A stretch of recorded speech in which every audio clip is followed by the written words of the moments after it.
మహాగణాధిపతయే నమః. ఓం గురుభ్యో నమః. ఓం శ్రీమాత్రే నమః. పరమేశ్వర స్వరూపమైనటువంటి జ్యోతిష, వాస్తు మరియు ఇతర అనేకమైనటువంటి శాస్త్రములను మనకు అందించినటువంటి మహర్షులకి నమస్కారం. హయగ్రీవ హయగ్రీవ హయగ్రీవేతి యో వదేత్ తస్య నిస్సరతే వాణి జహ్నుకన్యా ప్రవాహవత్. అరుణాం కరుణాతరంగితాక్షీం ధృతపాశాంకుశపుష్పబాణచాపాం అనిమాదిభిరావృతాం మయూకైః అహమిత్యేవ విభావయే భవానీం. శ్రీమాత్రే నమః. ఓం పితృదేవతాభ్యో నమః. మనం ఈరోజు చెప్పుకోబోయేటువంటి టాపిక్ ఏమిటి అంటే 12 లగ్నాల వారు ఏ విషయాల పట్ల జాగ్రత్త వహించాలి, ఏ ఉపాసన చేసుకోవాలి, ఏ విషయాల వల్ల వీళ్ళకి కలిసి వచ్చే ఆస్కారం అధికంగా ఉంది అనే విషయాలు మనం ఇప్పుడు తెలుసుకుందాం. ఒకవేళ లగ్నం తెలియలేదు మీకు, రాశి చూసుకోవచ్చు. అంటే మేషరాశి, మరి మేషరాశిలో అశ్విని, భరణి, కృత్తిక, ఒకటో పాదం కూడా ఇదే వర్తిస్తుంది అంటే ఇదే వర్తిస్తుంది. అయితే ఫస్ట్ ప్రిఫరెన్స్ లగ్నానికి ఇవ్వండి, సెకండ్ ప్రిఫరెన్స్ రాశికి ఇవ్వండి లగ్నం తెలియని పక్షంలో. బికాజ్ ఆఫ్ మనిషి యొక్క మనస్సు కాబట్టి సెకండ్ ప్రిఫరెన్స్ దానికి ఇవ్వచ్చు, అందులో ఎటువంటి దోషం లేదు. అయితే దీనికి సంబంధించినటువంటిది ఇది మీరు పలానా లగ్నంలో లేదా రాశిలో పుట్టినందుకు ఇవి చెప్తున్నా. బట్ మీ పర్సనల్ చార్ట్ బట్టి కొన్ని కండిషన్స్ ఉంటాయి, అది నేను మీకు వీడియో ఆఖరిలో చెప్తాను. వీడియో ఆఖరి వరకు చూసినట్లయితే మీకు పరిపూర్ణంగా తెలుస్తుంది. ఇప్పుడు ఒక్కొక్క లగ్నం గురించి మనం తెలుసుకుందాం. కన్యా లగ్నము, కన్యా రాశి. కన్యా లగ్నంలో జన్మించారు మీరు, స్ట్రైట్ అవే కన్యా లగ్నం నుంచి మీరు చూసుకోవచ్చు. అలా కాదండి నాకు లగ్నం తెలియదు, కేవలం కన్యా రాశిని మాత్రమే మా వాళ్ళు చెప్పారు, అందులో పలానా నక్షత్రం అండి అంటూ ఉంటారు. అంటే ఏమిటి, మీరు గనక కన్యా రాశిలో ఉత్తర 2, 3, 4 పాదాల్లో జన్మించిన, హస్త నక్షత్రంలో జన్మించిన, చిత్త 1, 2 పాదాల్లో జన్మించిన, మీరు మొట్టమొదటిగా చేయవలసింది ఏమిటంటే ఉత్తరా నక్షత్రంలో జన్మిస్తే నిద్ర లేచిన వెంటనే సూర్య భగవానుని లేదా పరమేశ్వరుని ధ్యానం చేస్తూ నిద్ర లేవండి. మీ లైఫ్ ఎంత బాగుంటుందో మీరే చూడండి. అంటే ఇక్కడ ఏమిటంటే లింక్ ఏమిటంటే మనం ఏదైతే నామస్మరణతో మన యొక్క లైఫ్ని ప్రారంభిస్తామో, ఉదయం నిద్ర లేచిన వెంటనే ఆ రోజు ప్రారంభిస్తామో, ఆ రోజు అంతా కూడా ఆ దేవత మనల్ని మన లైఫ్ డెసిషన్స్, మన మనసుని అదుపులో ఉంచేలాగా పరిపరి విధాలుగా వెళ్లకుండా పట్టుకుంటుందన్నమాట అది. అలాగే ఎందుకంటే మన లైఫ్ అంతా కూడా దేని మీద ఆధారపడి ఉంది అంటే మన మనసు పరిపరి విధాలుగా పరిగెట్టడం వల్లే మనకి ఇబ్బంది అనేటువంటిది వస్తూ ఉంటుంది. అదేవిధంగా హస్త నక్షత్రం వారు అమ్మవారి యొక్క రాజరాజేశ్వరి అమ్మవారి యొక్క నామస్మరణతోని ఓం రాజరాజేశ్వరి నమః అనేటువంటిది, చిత్తా నక్షత్రం వారు స్కందుని నామంతో లేదా నరసింహస్వామి యొక్క నామంతో మీరు నిద్రలేచి ధ్యానం చేసుకోవడం ద్వారా మీ లైఫ్ అనేటువంటిది బాగుంటుంది. అయితే ఇక్కడ కన్యావారికి ఏ విషయాల వల్ల మీరు ఇబ్బంది పడతారు, ఏ అంశం మిమ్మల్ని ఇబ్బంది పెడుతుంది అంటే ముఖ్యంగా మదర్తో మీ యొక్క కర్మ సంబంధం కలిగి ఉంటుంది. అంటే సంథింగ్ మీరు మదర్కి చేయాల్సింది రావడము, మదర్ ద్వారా మీరు కొంత స్ట్రెస్ అవ్వడము, లేదా సిబ్లింగ్స్తో అంటే తోబుట్టువుల వరుస వాళ్ళతో, కన్యా లగ్నం వారు కన్యా రాశి బాగా అర్థం చేసుకోండి, తోబుట్టువులతో సంబంధం ఉంటుంది అక్కడ.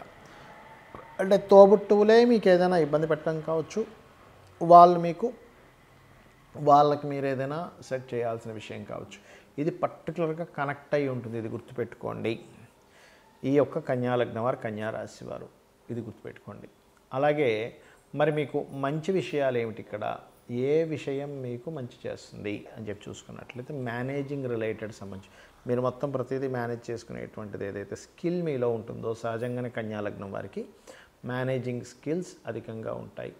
ఎప్పుడైతే మేనేజింగ్ స్కిల్స్ లగ్నము అంటారు దీన్ని, మీరు ఎంత బాగా అంటే మీ యొక్క జాబ్లో కావచ్చు, బయట కావచ్చు చేస్తుంటారు, అదే మిమ్మల్ని రక్షిస్తుంది, గుర్తుపెట్టుకోండి. అలాగే మరొకటి ఏంటంటే ఒక సమస్యని క్లియర్ చేయడము, దీనికోసమే పుట్టామా అన్నట్టు అనిపిస్తూ ఉంటుంది.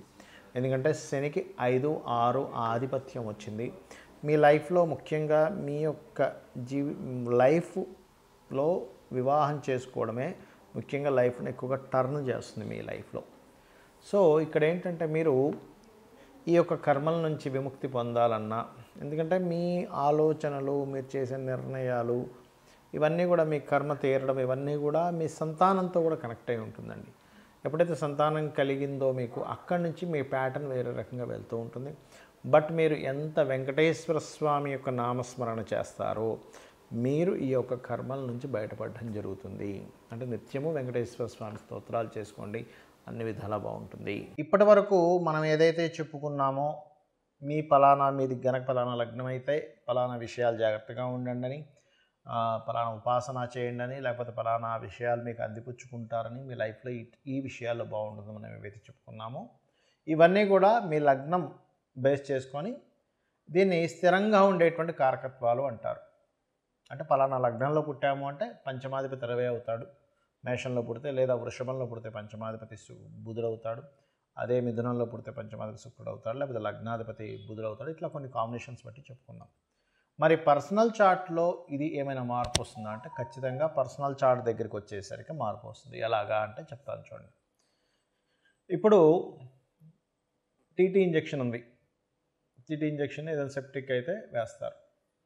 ఇప్పుడు ఆ ఇంజెక్షన్ అందరికీ పడదు, కొంతమందికి టెస్ట్ చేస్తారు, మీరు కొంతసేపు కూర్చోండి. ఎందుకండి అది అందరికీ వాడడానికే కదా అంటే కొంతమందికి స్పెసిఫిక్గా కొన్ని పడవు. కొన్ని ఫుడ్స్ కావచ్చు, కొన్ని మెడిసిన్స్ కావచ్చు, కొన్ని వాతావరణాలు కావచ్చు, కొంత నీరు కూడా. ఒక్కోసారి చూడండి, నేను వేరే దగ్గరికి వెళ్ళానండి, అక్కడ వాటర్ నాకు పడలేదండి అంటాం, అక్కడ గాలి నాకు పడలేదండి అంటాం, ఆ ఫుడ్ నాకు పడలేదండి అంటాం. ఎందుకంటామండి? మరి మిగతా 100 మంది బాగానే ఉన్నారుగా, నీకు ఒక్కడికి ఎందుకు ఇలా అయిందంటే బికాజ్ ఆఫ్ ఎవరి శరీరతత్వాన్ని బట్టి వారికి ఎలా అయితే కొన్ని విషయాలు బాగా పడతాయి, కొంతమందికి బాగా పడవు.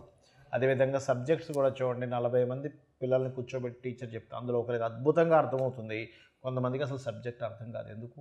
మరి అందరికీ ఒకలాగే చెప్పింది కదా టీచర్ అంటే బికాజ్ ఆఫ్ వాళ్ళకున్నటువంటి అవగాహన, వాళ్ళకున్న ఇంట్రెస్టు, ఇవన్నీ మనం బేరేజ్ చేసుకుంటాం. అంటే పర్సనల్గా ఉండే వాళ్ళ తెలివితేటలు కానీ వాళ్ళకుండే శరీరతత్వాన్ని బట్టి వాళ్ళకి తెలుస్తూ ఉంటుంది. అలాగే మీ జన్మజాతకంలో ఉండే కాంబినేషన్స్ ఇప్పుడు నేను చెప్పినవి ఏవైతే ఉన్నాయో కొంతవరకు అది మారుస్తూ ఉంటుంది.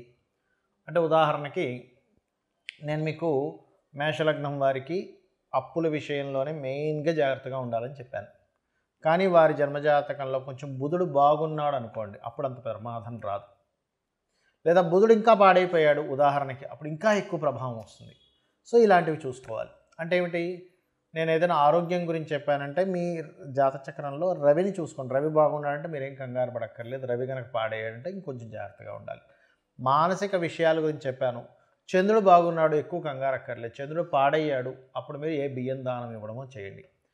అలా కాకుండా యాక్సిడెంట్సో లేకపోతే భూ వివాదాలు ఎక్కువగా ఉంటాయి ఈ లగ్నం వారికి అని చెప్పాను అనుకోండి, అప్పుడు మీరు చేయవలసింది ఏంటంటే కుజుడు బాగున్నాడా టెన్షన్ ఏం పెట్టుకోకండి. కుజుడు పాడైతే అప్పుడు మీరు కందులు దానంగా ఇవ్వడం, సుబ్రహ్మణ్యేశ్వర స్వామి ఆరాధన చేసుకోవడం, వారాహి అమ్మవారి ఆరాధన చేసుకోవడం చేయండి. అదేవిధంగా బుధుడు పాడయ్యాడు, అప్పుడు విష్ణు సహస్రనామాలు బాగుంటే ఏం టెన్షన్ పడక్కర్లేదు. అంటే ఇప్పుడు నేను చెప్పినటువంటివి ఏవైతే ఉన్నాయో గ్రహం కనుక బాగుంది, ఆ రాసులు కనుక బాగున్నాయి, టెన్షన్ పడకండి.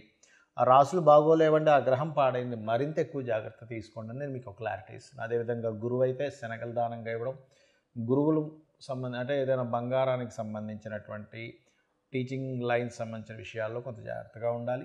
శుక్రుడైతే వివాహ సంబంధించిన విషయాల్లోని, శని భగవానుడైతే మీరు చేసే జాబ్ రిలేటెడ్ సంబంధించిన విషయాల్లోని, హెల్త్ విషయాల్లోని, రాహు అయితే విదేశాలకు వెళ్ళి అక్కడ ఉండేటువంటి విషయాల్లోని, కేతు అయితే కొంత ఆధ్యాత్మికత లేదా కొంత వైరాగ్య సంబంధించిన కొంతమందికి వస్తుంటుంది. అది పర్టికులర్గా ఏంటంటే కొన్నిసార్లు అయ్యో ఇటువంటి వైరాగ్యం ఈ సమయంలో రావడం ఏమిటి అనుకుంటూ ఉంటాం. ఏది మన మహాభారతంలో ఆ యొక్క యుద్ధం జరిగే సమయంలో అర్జునుడికి వచ్చినట్టు, అంటే ధర్మాన్ని వీడి ఒక రకమైన వైరాగ్యం. అప్పుడు కృష్ణుడు లాంటి వాడు మనకు కావాలి. ఆ శ్రీకృష్ణ పరమాత్మ యొక్క భగవద్గీత ఎవరైతే వింటారో ఈ వైరాగ్యం కూడా తగ్గుతుంది. సో నేను చెప్పినటువంటివి పర్సనల్ చార్ట్లోకి వచ్చినప్పుడు కొంత మార్పు వస్తుంది అనేటువంటి విషయాన్ని మీరు అర్థం చేసుకుంటూ నేను చెప్పినటువంటి పరిహారాలు మీరు చేసుకొని ఆ పితృదేవతల అనుగ్రహం కూడా పొంది లలితాంబిక అమ్మవారి యొక్క అనుగ్రహం కూడా పొందాలని మనస్ఫూర్తిగా కోరుకుంటూ మీ యొక్క జీవితాలు మరింత ఉజ్వలంగా మరింత సక్సెస్ఫుల్గా సాగాలని మనస్ఫూర్తిగా కోరుకుంటూ శ్రీమాత్రే నమః.